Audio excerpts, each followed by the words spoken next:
오늘 본문의 말씀에 등장하는 요셉을 우리가 잘 아는데 한번 요셉의 삶의 한 대목을 좀 살펴보면서 우리는 어떻게 살까? 어떻게 사는 것이 잘 사는 것일까를 다시 한번 생각해 보면서 얼마나 남았는지 모르겠지만 남은 생애 동안 의미 있는 삶을 사는 여러분 되시길 주의 이름으로 축복합니다.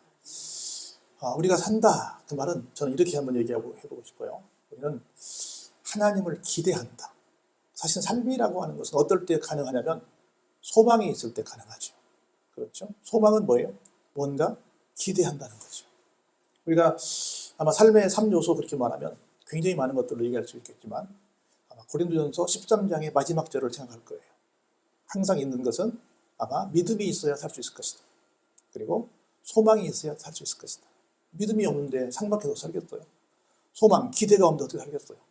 특별히 아무리 그런 것도 있더라도 그 안에 사랑이 녹아있지 않으면 어떻게 살겠어요?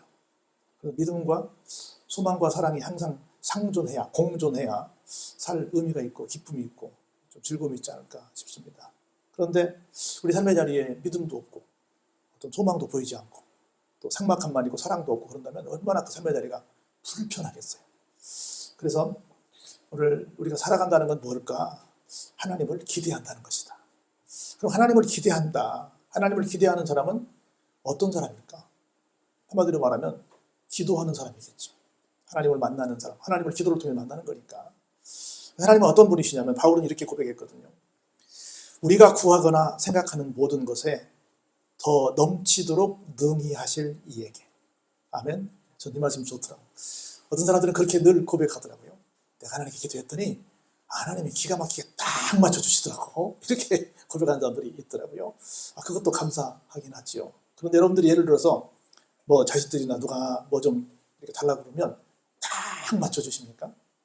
아니죠. 할 수 있으면 더 넉넉히 주시죠. 여러분들도 그러시는데 하나님도 주시면 꼭 딱 맞춰주시겠어요? 더 주시지. 바울은 그 고백을 합니다. 내가 구했더니 에베소서 3장 20절에서 더 크게 주시더라. 기도는 우리가 상상할 수 없는, 설명할 수 없는 무한하고 신비한 힘을 갖고 있습니다. 왜냐하면 우리의 창조자가 되시고 권능자가 되신 하나님께서 그 기도를 들어주시기 때문입니다. 그래서 우리 이런 고백 들었잖아요. 시편 42편 5절 말씀인데 내 영혼아 네가 어찌하여 낙심하며 어찌하여 내 속에서 불안해하냐. 너는 하나님께 소망을 두라. 그가 나타나 도우심으로 말미암아 내가 여전히 찬송하게 될 것이다. 할렐루야. 당망하고 불안해하고 그러지 말라는 거죠. 뭐만 두어라? 하나님께 소망만 두어라. 그러면 해결된다 라고 말씀을 하시는 겁니다. 하나만 얘기하고 본문으로 가볼까요? 우리나라에도 아주 유명해진 외국의 선교사님, 목사님들이 많이 계신데 그분의 둘째가라면 서운할 분이 아마 빌리 그레이엄 목사님일 거예요. 빌리 그레이엄 목사님은 여러분 생각할 때 뭐 우리나라 큰 교회처럼 그런 큰 교회를 만들어서 섬기는 담임 목사님으로 생각하는데 그렇지 않습니다. 그냥 어떤 선교센터를 만들어서 움직이시는 분이에요. 지금도 시카고에 제가 갔을 때 봤는데 빌리 그레이엄 센터가 있는데 그냥 쉽게 말하면 부흥사예요. 우리나라는 부흥사는 자기가 심호하는 교회를 성장시켜서 저분은 할 말이 있는 사람이야 하는 사람들이 주로 부흥회를 많이 합니다. 근데 이제 서양은 개념이 좀 달라요. 부흥사의 주특기를 가지고 하는 거죠. 하여튼 1949년도 우리나라 전쟁 터지기 1년 전에는 이분이 무명의 인사였습니다. 어느 집회에 가서 한 로스앤젤레스에서 했는데 설교를 했는데 그때 많은 사람들 중에 윌리엄 R. 허스트라고 하는 분이 그 자리에 들어있었어요. 누군지 몰랐죠. 그런데 설교를 듣고 이분이 깊은 감동을 받게 됩니다. 그리고 나서 나중에 인사를 하는데 보니까 신문사 중에 재벌인 거야. 여러 언론사를 갖고 있는 사람이었어요. 그래가지고 이 양반이 같은 언론인들에게 그렇게 말합니다. 야, 내가 들어보니까 이 빌리 그레이엄 목사님 대단한 분이다. 앞으로 이분이 집회할 때마다 당신들의 언론사에, 신문사에 다 좀 광고를 좀 해라. 그래가지고 갑자기 일약 스타가 되는 계기가 된 거예요. 그래서 막 스타디움을 얻어서 집회를 할 정도로 빌리 그레이엄 목사님이 가는 곳마다 굉장히 많은 사람들이 몰려들기 시작한 겁니다. 한 번도 가서 뭐 나중에 뭐 어떻게 좀 알려주세요. 뭐 이렇게 해본 적이 없어요. 단지 기도하면서 열심히 말씀을 증거했는데 그 자리에 이 허스트가 있었던 겁니다. 오늘 본문의 말씀도 그런 얘기예요. 요셉은 뭐 특별한 뭐 그런 어떤 목적을 갖고 한 건 아니지만 지금 직전 상황이 어떤 상황이냐면 감옥에 있었던 거예요. 감옥에 있으면서 이런저런 일을 했죠. 총무도 맡고 뭐 여기서 했는데 특별히 우리가 특색 있게 기억할 만한 것은 한 꿈을 해석을 했죠. 거기는 임금을 수발하던 사람들이 모여있는 고관대학들이 갇혀있는, 그 사람들이 뭔가 잘못해가지고 거기 갇혀있는 그런 옥사였는데 그곳에서 심부름을 하게 되죠. 그러다가 어느 날 같은 감옥 동기들인지 한 사람은 떡 맡은 관원장이었고 한 사람은 술 맡은 관원장이었는데 들떠다 꿈을 꾸지요. 그래서 결국은 꿈을 꾸어서 이게 무슨 말인지 모르겠다라고 했는데 요셉이 듣고 해석을 해주죠. 그러다가 한 사람은 삽니다, 한 사람은 죽습니다라고 하는 예언을 하게 되죠.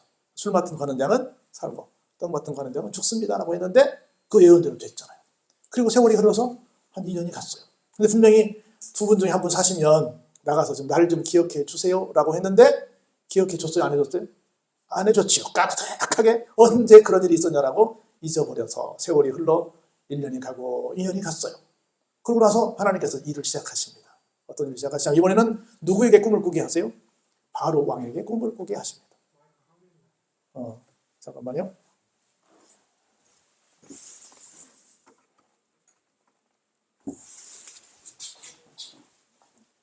그래서 어떤 꿈을 꾸는가 가만히 보니까 바로 왕이 자기가 무슨 일인지 모르지만 자기가 나일강가에 산책을 나가 있는 거야. 산책을 나갔는지 아니면 시차를 나갔는지 자기가 나일강가에 서 있었어요. 그런데 거기 뭐가 있나 보니까 아름답고 살진 7 암소가 등장을 합니다. 강가에서 와가지고 갈밭에서 열심히 뜯어먹는데 보기에도 너무너무 좋아요. 그런데 조금 있다 보니까 또 흉하고 파리한 아주 빼빼 마른 다른 7 암소가 또 올라오는 거예요. 올라와가지고 앞에 좋은 암소들은 풀을 뜯어먹는데 뒤에 따라온 이 암소들은 뭐해요? 가만히 서 있어요. 가만히 서 있다가 갑자기 무슨 일이 생기냐면 세상에 싸움이 붙었어. 그러면 아주 튼실한 500km 이상 나가는 이 암소가 이기겠어요? 파리한 이 야리야리한 이 다주가게 생긴 암소가 이기겠어요? 보나마나 1번이 이겼죠. 그런데 이상하게 그렇지 않았어요. 2번이 이겼습니다. 야리한 정말로 흉하고 파리한 빼빼 마른 이 암소들이 어떻게 했어요? 풀은 안 먹고 살진 암소를 잡아먹어버린 거예요. 소는 육식동물이에요? 소식동물이에요? 소식동물인데 아니 세상에 이 고기를 먹는 것도 이상하지만 자기보다 훨씬 더 막 튼튼한 놈들을 먹고 더군다나 또 같은 동종을 잘 안 먹잖아요. 근데 가서 그렇게 먹고 있는 끔찍한 일이 벌어집니다. 얼마나 놀랐는지 바로 깜짝 놀랐겠습니다. 이게 무슨 흉측한 꿈이야 하고 놀랐어요. 그러다가 또 다시 잠이 들게 됩니다. 보니까 이번에는 한 줄기에 무성하고 충실한 7 이삭이 나온 거예요.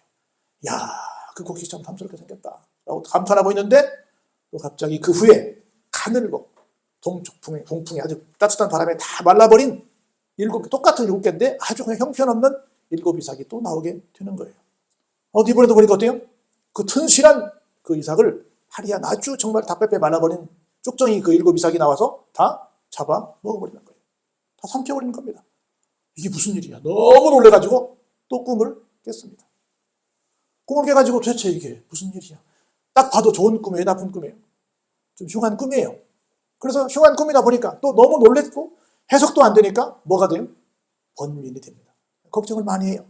번민하다가 이건 지나가는 우리말로 말하면 그냥 개꿈 같은 것은 아니다. 뭔가 좀 심상치 않다. 좀 해석을 해볼 필요성이 있겠다라고 생각을 하게 됩니다. 그래가지고 애굽에 있는 똑똑하다고 하는 모든 점술가들을 다 부릅니다. 그리고 현인, 지혜롭다고 하는 사람들 다 부릅니다. 그 계통의 전문가들을 다 불러서 그 꿈을 다 말했습니다. 그랬더니 세상에 그 많은 사람들이 단 한 명도 시원하게 해석을 하는 사람이 없었습니다. 그래서 아무도 해석을 못하고 왕은 더 번민이 심해지고 사람들은 또 전전긍긍하고 이렇게 복잡한 상황에 있는데 그때 한 사람이 딱 자기를 생각합니다. 누가요? 2년 전에 극적으로 살아났던 술 맡은 관원장이 누가 생각이 났어요? 옥중에서 자기 꿈을 해석해서 자기 친구는 죽고 자기는 살아났던 그 드라마틱한 순간이 그제서야 기억이 납니다.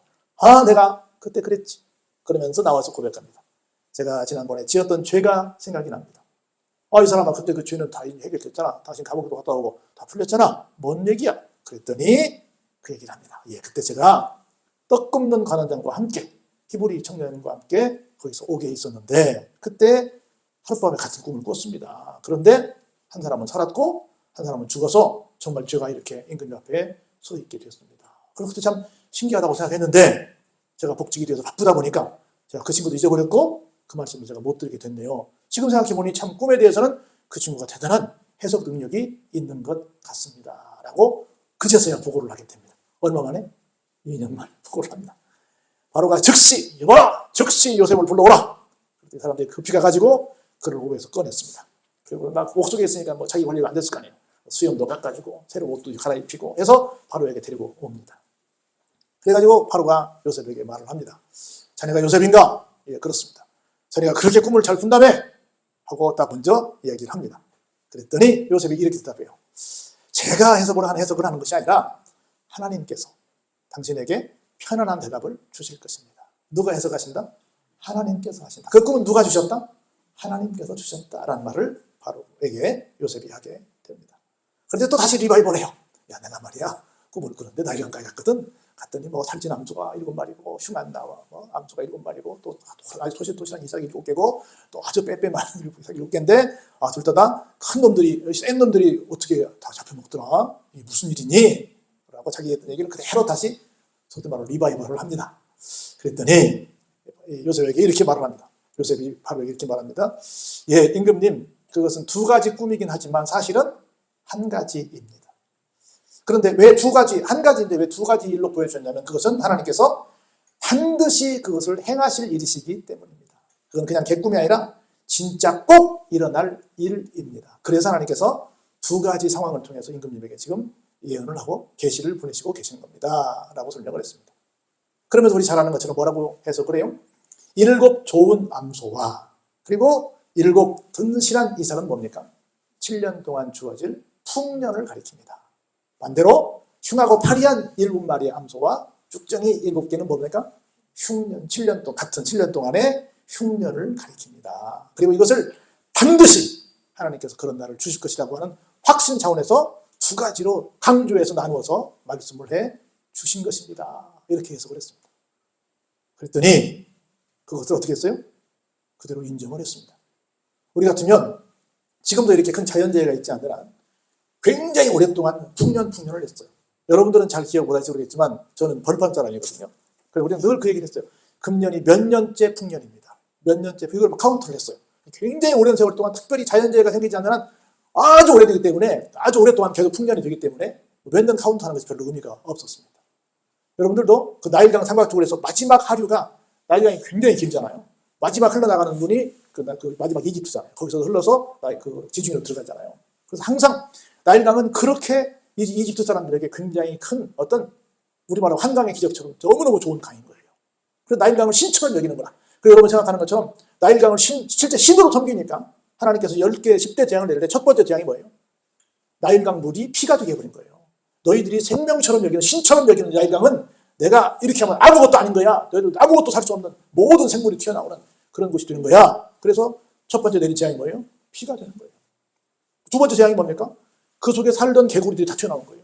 개구리가 다 튀어나온 겁니다. 아무것도 살 수 없다. 하나님이 하시면 너희들이 신으로 여기는 그 모든 것들은 아무것도 아니다라고 하는 것을 선포하시기 위해서 첫 번째 재앙을 나일강물을 피로 만든 거예요. 그들의 신을 다 아무것도 아닌 걸로 전락시켜버리고 만 거예요. 그래서 그곳은 정말 비옥한 땅이고 정말 나일강물이 여러분 사막에서는 물이 최고 아니에요. 그래서 그런 기가 막힌. 그 옆에 바로 그 나일강 옆에 그 카이로 옆에 바로 여러분이 아시는 피라미드가 있어요. 스핑크스가 그 앞에 있고 완전 사막입니다. 근데 그런 곳에 물이 흐르니까 얼마나 대단해요. 대단한 겁니다. 그래서 대단한 것인데 전혀 이런 건 별로 의미 없다고 생각했는데 아니다. 하나님께서 뭐도 주신다? 풍년도 주시지만 흉년도 주신다. 라고 말씀을 하신 거예요. 그러면서 처방전까지 내립니다. 그런 거로 바로께서는 어때요? 명철하고 지혜 있는 사람을 택해서 애굽 땅을 다스리게 하셔야 합니다. 어찌 보면 야 그러면 말이야 내가 이 바로 왕 나는 말이야 명철하지도 못하고 지혜롭지 못하다는 거야? 하고 화낼 수도 있잖아요. 화낼 수도 있는데 그렇게 말하지 않고 우리로 말하면 다 무너져가는 어떤 기업에 외부의 새로운 CEO를 불러들였다 이런 얘기를 하는 거야. 지금 당신 체제로 가다가는 이 회사 그냥 무너진다. 전문가 집단을 모셔야 된다. 라는 얘기를 할 때 지금 있는 사장, 회장은 어떻겠어요? 기분 나쁘지도 않았냐. 내가 든 얘기 없단 말이야. 이렇게 나올 거 아니에요. 그렇게 들을 수도 있지만 요셉은 딱 말합니다. 애굽 땅을 다스리게 하시오. 그리고 나라 안에 다 앞으로 할 일을 감독관들을 두어서 잘 하십시오. 또 어떻게 합니까? 앞으로 7년 동안 먼저 흉년이 오고 풍년이 오면 난리 나는데 먼저 풍년이 오니까 다행히도 풍년이 먼저 오니까 풍년 동안 어떻게 해요? 5분의 1을 다 갖다가 잘 저장해 줘야 됩니다. 풍년이라고 다 써버리면 안 되고 그때 잘 보관해 줘야 됩니다. 그래서 장차 올 풍년의 모든 공부를 거두고 그 모든 것들을 다 어디다가 각 성읍마다 한 군데 다 썼죠. 성읍마다 곳곳 창고마다 쌓아두게 하십시오. 이렇게 지시를 내립니다. 전의를 하지요. 그래서 이와 같이 그 공물을 이 땅에 저장하여 애굽 땅에 임할 7해 흉년에 대비하시면 이 땅이 흉년으로 말미암아 어떻게 되지 않는다? 절대로 망하지 않을 겁니다. 걱정하지 마십시오. 충분히 7년 동안 이길 수 있습니다. 그랬더니 왕과 모든 신하들이 어때요? 이야, 대단하다. 그래, 그 말이 맞겠다. 그 의견을 좋게 여겼습니다.